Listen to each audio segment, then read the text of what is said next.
Mission नूर के पीछे है कौन? मिशन नूर की असलियत क्या है? मिशन नूर और 20 सितंबर आपस में मिलकर क्या कादियानियत को सपोर्ट कर रहे हैं? आज रात को मुझे पता चला कि ये जो मिशन नूर है नाम जो है और जो 20 तारीख है ये मुतनाज़ा सी चीज है। ये उसका ना नुकसान, और वैसे भी अगर जानबूझ कर है फिर तो नाकाबिल कबूल है। अगर इत्तफाक भी है तो इससे फासला रखना चाहिए।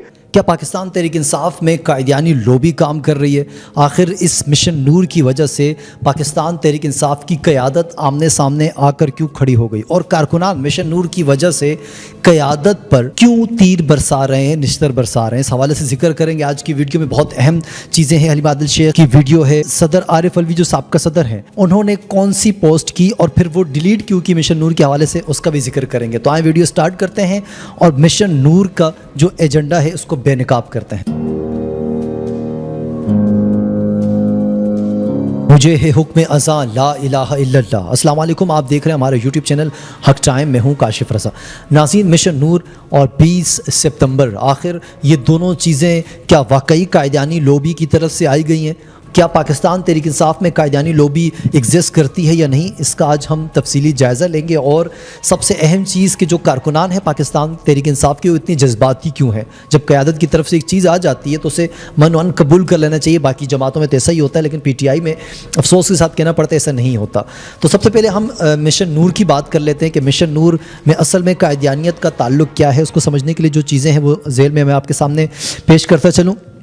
मिर्ज़ा ग़ुलाम कायदानी, जिसने नबूवत का झूठा दावा किया, उसके जो पहले खलीफा थे मौलवी हकीम नूरुद्दीन, ये नाम याद रखें, मौलवी हकीम नूरुद्दीन वो शख्स था कि जिसने कायदियानियत को पूरी जहां में फैलाया। यानी कि उनका मास्टरमाइंड और तमाम चीज़ें वो लीड किया करता था। फ्रंट में मिर्ज़ा ग़ुलाम कायदानी था, लेकिन बैक में तमाम चीज़ें मुनज़्ज़म अंदाज में दुनिया भर में फैलाने वाला जो शख्स था, कायदियानियत को फ़रोग़ देने वाला, वो मौलवी हकीम नूरुद्दीन था। मौलवी नूरुद्दीन ने अपने ज़ेली इज्तिमात और तबलीगी नेटवर्क्स को नूर मिशन या मिशन नूर के नाम से मंसूब किया। और इसके अलावा आज भी अहमदिया जमात के कई इदारे और तंजीमी नेटवर्क जो है वो नूर के नाम पर चलते हैं।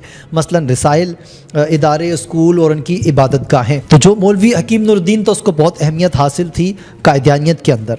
अब बात करते हैं 20 सितंबर की। 20 सितंबर अहमदिया कायदानी तारीख़ में एक ख़ास दिन माना जाता है, क्योंकि इस तारीख़ को उनकी बड़ी इबादत गाह का इफ्तिताह हुआ था। और इसके अलावा कायदानी लिटरेचर जो हैं वो एक तरह से इसके अहयाए मिशन से नाम से मंसूब किया, और कायदानी के अंदर इस दिन को रूहानी कामयाबी के तौर पर मनाया जाता है। यूँ 20 सितंबर और मिशन नूर दोनों मिलकर ये साबित करते हैं कि इन दोनों का ताल्लुक़ कायदानियत से है। अब इससे आगे चलें तो ये बात करते हैं कि जो पोस्टर जारी किया गया पाकिस्तान तहरीक इंसाफ की जानिब से, उसमें जो आयात दर्ज हैं वो आयात आपको सबसे पहले मैं जो स्क्रीन पर आप शॉट देख रहे होंगे, ये कायदानियों की दफ़ाउल बला और रूहानी ख़ज़ाइन से लिया गया एक पोस्ट है। इसमें जो आयात दर्ज है ये आप बगौर देखें। अब इसके अलावा दूसरी आयात की तरफ आते हैं। यही सेम आयात उस पोस्टर में है जो पोस्टर सोशल मीडिया पे चल रहा है, जो पाकिस्तान तहरीक इंसाफ के लोगों ने बनाया और चलवाया। ये सेम आयात वहाँ पे है। तो अब तीन चीज़ें सेम हो गई। एक ये आयात जो मिर्ज़ा ग़ुलाम कायदानी, जिसने नबूवत का झूठा दावा किया, वो कहता है कि ये आयात मेरे लिए उतारी गई है कुरान में, और वो आयात उनके तमाम रिसालों में दर्ज रहती है। वही आयात सेम यहाँ उतारी गई जो पोस्टर उन्होंने बनाया मिशन नूर के नाम से। 20 तारीख तय की गई जिनको अहमियत हासिल है कायदानियत में। इसके अलावा मिशन नूर नाम रखा गया जो मौलवी हकीम नूरुद्दीन के नाम से या उस नाम से मंसूब है जो वो नाम रखा करता था। अब ये तीन चीज़ें मिलकर ये साबित करती हैं कि कहीं ना कहीं कायदानी चीज़ें एग्जिस्ट कर रही हैं पाकिस्तान तहरीक इंसाफ के कारकुनान के लेवल पर। अब आते हैं आरिफ अलवी की तरफ। आरिफ अलवी जो है वो एक एक्स पर एक अपनी ट्वीट करते हैं, पोस्ट शेयर करते हैं, जिसमें लिखते हैं कि जो मिशन नूर है वो एक रोशनी है। इसके अलावा अजान दी जानी चाहिए और ये तमाम चीज़ें जो हैं वो उस पोस्ट में लिखते हैं। लेकिन फिर आज ही के दिन वो पोस्ट डिलीट करते हैं और दूसरी पोस्ट लिखते हैं। उसमें लिखते हैं कि हमने 20 सितंबर को 9 बजे अजान देने वाली पोस्ट इसलिए डिलीट कर दी है कि उससे मिशन जिसका नाम था उसके पस मंज़र में तनाज़ात हैं। यानी कि आरिफ अलवी ये मानते हैं कि मिशन नूर 20 तारीख ये सारी चीज़ें मिलकर कायदानियत को फ़रोग़ दे रही हैं और ये तनाज़ा पैदा कर रही है। इसलिए उन्होंने वो पोस्ट डिलीट कर दी जिसमें वो इस मिशन को सपोर्ट कर रहे थे। वो आगे लिखते हैं कि मेरा अकीदा और वाबस्तगी हमेशा वाज़ेह रही है। हम आशिकान रसूल हैं। ख़त्म नबूवत हमारे ईमान का जुज़ है लाज़म। अब ये याद रखें, ख़त्म नबूवत की बात अगर कर रहे हैं इसका मतलब ये है कि कायदानियत को फ़रोग़ देने वाली बातें हो रही हैं पाकिस्तान तहरीक इंसाफ की। इसलिए ख़त्म नबूवत का ज़िक्र तमाम कायदीन कर रहे हैं कि हमें ख़त्म नबूवत के कायल हैं, हमारा ये ईमान है। तो अब आते हैं इमरान रियाज़ ख़ान की तरफ से। रियाज़ ख़ान ने जो आज सुबह व्लॉग अपना लगाया उसमें उन्होंने जिक्र किया कि असल में मिशन नूर लेके कौन आया। वो शख्स कनाडा में मुकीम अहमद ख़ान नाम है उसका, और उसने ये मिशन नूर के नाम से ये मिशन शुरू किया, और जो ग़ालिबन 15-20 दिन 25 दिन पहले शुरू हो चुका था। अब ये 20 तारीख ही क्यों? उन्होंने ये जिक्र किया कि उन्होंने हफ्ते का दिन रखा ताकि इतवार है, सुबह छुट्टी होती है, हर शख्स सुकून से इस मिशन में शामिल हो सकेगा। मुझे नहीं पता इस मिशन में उन्होंने ऐसा कौन सा पहाड़ तोड़ना था जो आगे उन्हें छुट्टी लाजमी चाहिए थी। खैर ये तो अलग बातें हैं। अब अगर हफ्ता इतवार का दिन उन्हें चाहिए था, रात चाहिए थी, तो बीच में 3-4 हफ्ता इतवार आए, तो उसी दिन क्यों मिशन नूर नहीं हो गया? और ये 20 तारीख क्यों चुनी गई? तो ये समझने की ज़रूरत है हमें कि ये दोनों चीज़ें मिलकर कायदानी लॉबी को सपोर्ट कर रही हैं या फिर कायदानी लॉबी खुद एग्जिस्ट कर रही है इन चीज़ों में।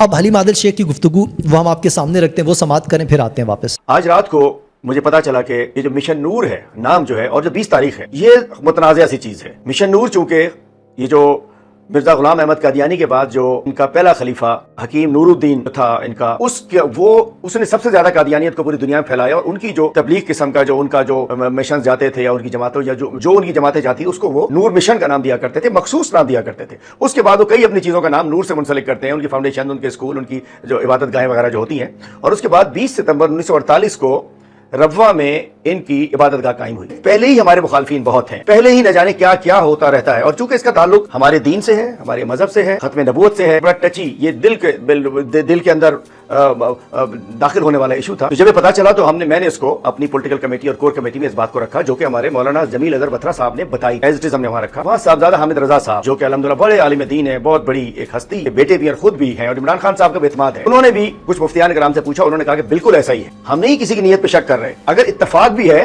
तो उसका नुकसान इमरान खान को नहीं होना चाहिए, उसका नुकसान उसकी पार्टी को नहीं होना चाहिए, उसका नुकसान, और वैसे भी अगर जानबूझ कर है फिर तो नाकाबिले कबूल है। अगर इत्तेफाक भी है तो इससे फासला रखना चाहिए। तो तय हुआ। इससे पहले मैं बताता चलूं कि तहरीक तहफ़्फ़ुज़ यानी पाकिस्तान के प्लान में था कि हम अज़ानों दिया करेंगे, तो इसलिए चूंकि टाइम बहुत क्लोज आ चुका था तो हमने कहा इस मिशन नूर के नाम को तब्दील होना चाहिए। तो मैं कहता हूं जिन दोस्तों ने इसको शुरू किया है, बराए करम इसका नाम हमें है हुक्म अज़ां रख दें। हलीम आदिल शेख ने बहुत ज़बरदस्त गुफ्तगू की। सबसे पहले तो हम उन्हें खिराज तहसीन पेश करते हैं, क्योंकि पाकिस्तान तहरीक इंसाफ के कारकुनान इस वक्त उन्हें बहुत ज़्यादा तनकीद का निशाना बना रहे हैं और एजेंसियों का पता नहीं क्या कुछ करार दे रहे हैं। वो तमाम कमेंट्स आप जाके वहाँ देख सकते हैं। उन्होंने जिक्र किया कि आप बिल्कुल अज़ानें दें, लेकिन आप टाइटल रखें कि मुझे है हुक्म अज़ां ला इलाहा इल्लल्लाह। तो इस टाइटल को लेकर आपको एक्सेप्ट कर लेना चाहिए था, लेकिन वो फिर भी तनकीद का निशाना बनाया जा रहा है हलीम आदिल शेख साहब को।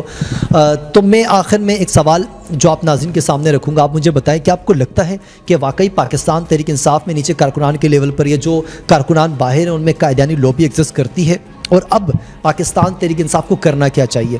क्या उन्हें इस बारे में सोचना पड़ेगा? जो सोशल मीडिया को वो अपना हथियार समझते हैं, आज वही उन्हें दर बदर बदनाम करने की कोशिश कर रहा है कि पाकिस्तान तहरीक इंसाफ का ताल्लुक कादियानियों से है। तो उन्हें सीरियस लेना चाहिए इस मामले को, इस पर एक कमेटी बनानी चाहिए, पता करें कि कौन शख्स है जो ये लेके आया, किसने प्रमोट किया, और कौन शख्स है जो कादियानियों को सपोर्ट कर रहे हैं, ताकि दूध का दूध और पानी का पानी हो। नाज़रीन, इस हवाले से कमेंट करके आप अपनी राय ज़रूर दें कि हलीम आदिल शेख के हवाले से भी आपने कमेंट ज़रूर करना है, जिन्होंने ज़रूरतमंदाना फ़ैसला किया, अपना वीडियो पैगाम जारी किया और खुलकर तमाम चीज़ें बात की। उनको पता था कि मुझ पर तनकीद होगी, उसके बावजूद भी कमेंट करें, अपनी राय का इजहार करो। इस वीडियो को भी शाम रात 9 बजे से पहले हर उस शख्स तक पहुँचाए जिसका ताल्लुक पाकिस्तान तहरीक इंसाफ से।